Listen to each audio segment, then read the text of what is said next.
கள்ளக்குறிச்சி மாவட்டம் திருக்கோவிலூரில் கடன் தவணையை வசூலிக்கச் சென்ற தனியார் நிதி நிறுவன பெண் ஊழியரை ஒரு நபர் சரமாரியாக தாக்கும் சிசிடிவி காட்சிகள் வெளியாகியுள்ளன. இது தொடர்பான கூடுதல் விவரங்களோடு இணைகிறார் எமது செய்தியாளர் சந்தோஷ். வணக்கம் சந்தோஷ், உங்களிடம் இருக்கும் தகவல்களை சொல்லுங்க. வணக்கம் ரஞ்சித்.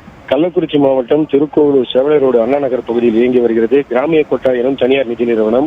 இந்த நிறுவனத்தில் பூஜா எனும் பெண் கடந்த ஓராண்டுகளாக கலெக்ஷன் ஏஜென்டாக பணியாற்றி வருகிறார். இந்த நிலையில் நேற்று மாலை வழக்கம் போல கடன் தொகையை வசூல் செய்ய திருக்கோவிலூர் அருகே உள்ள வடக்கரைமலை கிராமத்துக்கு சென்ற தாரணி என்பவர்கள் வீட்டிற்கு சென்றுள்ளார்.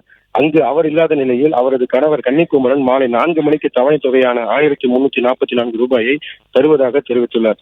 அதற்கு ஒவ்வொரு முறை நான் வரும்போதும் இதே போன்றுதான் சொல்கிறீர்கள், ஆனால் வந்து தருவதில்லை, எந்நேரமானாலும் இங்கேயே இருந்து வாங்கி செல்கிறேன் என கூறியுள்ளார். இதனால் இருவருக்கும் இடையே அங்கே தகராறு ஏற்பட்டுள்ளது.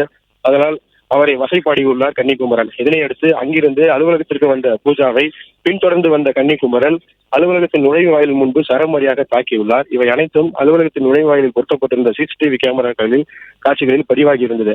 இந்த காட்சிகளின் அடிப்படையில் திருக்கோவிலூர் போலீசாரிடம் நேற்று மாலை பூஜா புகார் அளித்துள்ளார். இந்த புகாரின் பேரில் வழக்கு பதிவு செய்த போலீசார் இன்று காலை கன்னிக்குமரனை கைது செய்து காவல் நிலையம் அழைத்து வந்து விசாரணை மேற்கொண்டு வருகின்றனர். கடன் தொகையை வசூல் செய்ய சென்ற பெண் ஊழியரை தாக்கிய சம்பவம் அப்பகுதியில் பெரும் பரபரப்பை ஏற்படுத்தியுள்ளது. நன்றி சந்தோஷ், உங்கள் தகவல்களுக்கு. பிளே ஸ்டோர் மற்றும் ஆப் ஸ்டோரில் இருந்து பாலிமர் செயலியை QR கோடு மூலம் பதிவிறக்கம் செய்யுங்கள். செய்திகளை உடனுக்குடன் பெறுங்கள்.